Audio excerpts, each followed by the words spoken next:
I'm Anne, and I've been married to my kind husband for 3 years. We were very close, though we didn't have kids yet. We both looked forward to having children one day, until something happened that changed everything.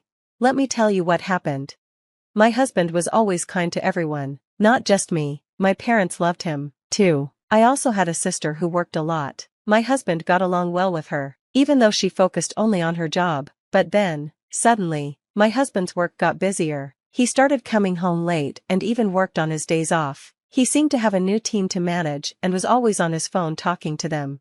Looking back, people might have thought something was off, but I didn't suspect anything. I just worried about him getting too tired. One day, my sister, who lived alone, needed help finding furniture for her new job. She asked me to take her shopping, but I got a call from my boss and had to go to the office. Since it was my sister's only free day, I didn't know what to do. Then I remembered that my husband had the day off, so I asked him to help. He agreed, even though it felt a little awkward. He also said he needed to borrow my car since his was being repaired.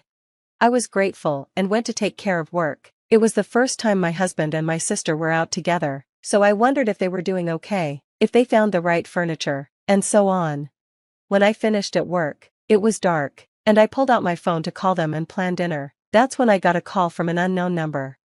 "Hello, am I speaking to John's family?" a man asked. It was a stranger. "Yes, I'm his wife. This is the police. Your husband has been in an accident." The police officer told me that my husband's car had crashed, and he and his female passenger, my sister, were unconscious. I don't remember what happened next, but I rushed to the hospital. When I arrived, I told the staff my name, and they took me to the ICU. Through the glass, I could see my husband, connected to tubes and wrapped in bandages. I was scared about what would happen to him. My mother, who lived far away, finally came, and we spent a long night at the hospital. The police gave us more details. They said my husband had been driving on a clear road when another car ran a red light and hit him. The other driver was also badly hurt and treated at the same hospital. However, the driver said that my husband's car had been acting strangely before the crash, and they were investigating if he had fallen asleep while driving. A few days later, my husband and my sister woke up, and the doctors did some tests. My mother and I went to hear the results. The doctors said they would survive, but might have disabilities. We were relieved they were alive and hoped they would recover with rehabilitation. We didn't tell them about the disabilities. Instead, we only told them positive things. My mother cared for my sister, and I took care of my husband. At first, my husband was in shock from the accident. He felt terrible about what had happened to me, my mother, and my sister, but over time, he started to change. He became frustrated with his injured leg, the hospital treatments, and having to quit his job. It all made him irritable, and he couldn't control his frustration. Despite that, I kept going to the hospital because I knew he needed support, and I wanted to help him through it. One day, a police detective came to the hospital with some news. He said that the brake fluid in my car had leaked, which might have caused the accident. It seemed that the car had been acting strange before the crash. Because of that, he suggested that this could explain what happened. The woman who hit my car wasn't doing well either, and her mother came to apologize. This was the first time I met her. After that, things with my husband got worse. He started getting angry at me more often. He was upset that I could still move around while he couldn't. He also didn't like that I couldn't be at the hospital for long because of my work. He started ordering me around, yelling at me when I didn't do things the way he wanted. He threw things, complained about his hospital room, and even got mad when I went out to buy my own lunch. His demands kept growing.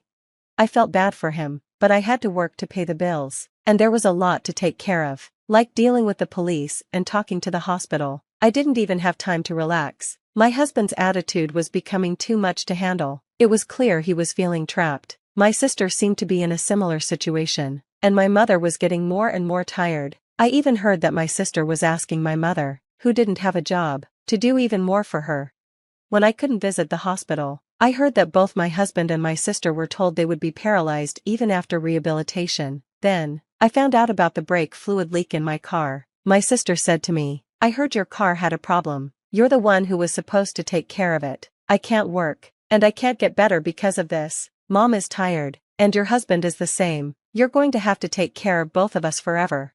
My sister blamed me so much. It shocked me. I called my mother, who told me that my sister had been like this for a long time. My mother said she was too tired to go to the hospital anymore, still worried about my husband. I went to the hospital. When I got there, I couldn't find him in his room, so I went to the common room and saw him sitting alone with my sister. Visiting hours were almost over, and the room was empty except for them. My husband looked at me angrily and said, "I heard if you had just taken the car in for an inspection, none of this would have happened." He then turned to me and said, "You're the reason my sister and I are in this mess. The insurance will pay for it, but you'll be taking care of us for the rest of your life. Don't forget that." That's when I snapped. I asked him, "Since when have you and my sister gotten so close?" He looked confused and asked, "What do you mean?" I replied, "You never visited her much, and now your mom sent her a message saying she can stay because neither of us can leave the hospital, but you're still talking to her more than to your wife?" It felt like my husband and sister were teaming up against me. "I know, right?" I said sarcastically. "You two hadn't seen each other for a long time before the accident, right?" My husband ignored my question, and my sister didn't even look at me. She just nodded when he said she would take care of them both for the rest of their lives. I didn't expect an answer, but I kept asking, hoping they'd understand how I felt. "I wonder if the woman who crashed into your car is getting better now," I said. "How should I know? She ran a red light and hit us. It's unbelievable," my husband replied. "Yeah, it was terrifying. We really need to make sure we get compensation from her. I was so close to getting a promotion too," my sister added. I couldn't just sit there and listen to them complain, so I decided it was time to tell the truth. "I need to tell you something," I said. "What is it?" they both asked. "First of all, I had my car inspected before the accident." "You did? Then the dealer should be sued. They must have known the brake fluid was leaking. Right?" "So, you knew?" my sister asked. "Right after the accident, the police contacted me. They wanted to know the cause, so they asked to see my dashcam footage, but my old camera doesn't record sound, and it doesn't start recording right after an accident, so you couldn't get anything from it." "I see," my husband said, looking confused. "But I got a new dashcam," I continued. My sister's face went pale. "What?" "I also installed a camera inside the car," I added. Her face went even paler. "You know, modern dashcams start recording even with a small shake. The police contacted me and said they had seen the footage." My husband and sister both froze. I could see the shock on their faces. "You two were up to something, weren't you?" I asked, confronting my sister. "What do you mean? Did you do something to the car?" my husband asked, starting to panic. "Why are you talking to my sister like that? Don't talk to her like she's your girlfriend," my husband shouted. I paused, then said, "I told you earlier, the camera records with just a slight vibration, and guess what? The footage has plenty of intimate moments between you two."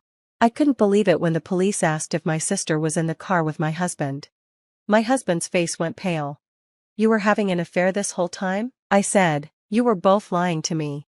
My husband started blaming my sister. "Mary isn't the only one to blame here." Just then, the mother of the woman who crashed into my car arrived at the hospital. I had invited her. "Do you have anything to say to her?" I asked my sister. My sister looked confused. "Who is this?" "This is the mother of the woman who hit you," I said. "She's the one who should be paying for all of this." My husband stopped talking when he saw the woman crying. "Her name is Alice. I'm sure you know who she is," I added. My husband's face went completely white, and my sister was in shock. "Wait, do you know the woman who was driving the car?" my sister asked. "That means they knew it was your car that they crashed into," I explained. "Who is she?" my husband asked, looking lost. I decided to tell my sister everything. She was having an affair with John. He told her he was going to divorce me, but he didn't. When Alice lied and said she was pregnant with his child, John told her to get an abortion. After that, she couldn't get in touch with him, and she wanted to hurt me to get revenge. "Wait, so that means..." "Right, you were in the wrong place at the wrong time." "I can't believe this ruined my life," my sister moaned. "The truth is, there's nothing you can do now, no matter how much you cry or scream. You're not exactly an innocent person in all of this," I said, letting out all my frustration. "Now you understand what happened. You were having an affair with my husband, and Mary tampered with my car's brake fluid to hurt me, but she got in the car herself and ended up in an accident. I'm the victim here. I was willing to try and work things out if you apologized and confessed, but you never did. You treated me horribly instead." Do you remember when we signed our divorce papers right after we got married? I never thought I'd use them, but I've submitted them today. We're done. Goodbye. With that, I left the dark, quiet hospital, feeling lighter for finally expressing everything I'd been holding inside. My mother was deeply shocked when she found out the truth. Not only was she devastated by my sister's affair, but she also felt the weight of having to care for her disabled daughter alone. Although I cut ties with John and Mary, I couldn't leave my mother to handle everything on her own. So, I reached out to the woman responsible for the accident, apologized, and asked her to compensate my sister, who was caught up in the accident by mistake, so my mother wouldn't have to worry. 2 years have passed since then. John and I are divorced, and I'm living on my own. Our divorce surprised my coworkers because we had been seen as such a close couple. Afterward, many men started approaching me, asking for advice. I thought maybe it was just a phase where men are attracted to recently divorced women, but even though I had some interest in them, the image of my ex-husband still lingered in the back of my mind, and I couldn't bring myself to date again.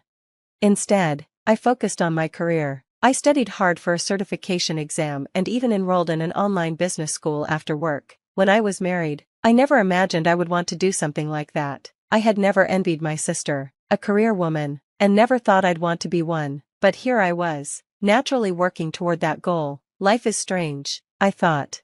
After the divorce, John moved back in with his parents, but they saw him as a burden. His relatives blamed him for his actions toward me, and I heard he wasn't doing well mentally. He had been acting violently, causing trouble for everyone around him.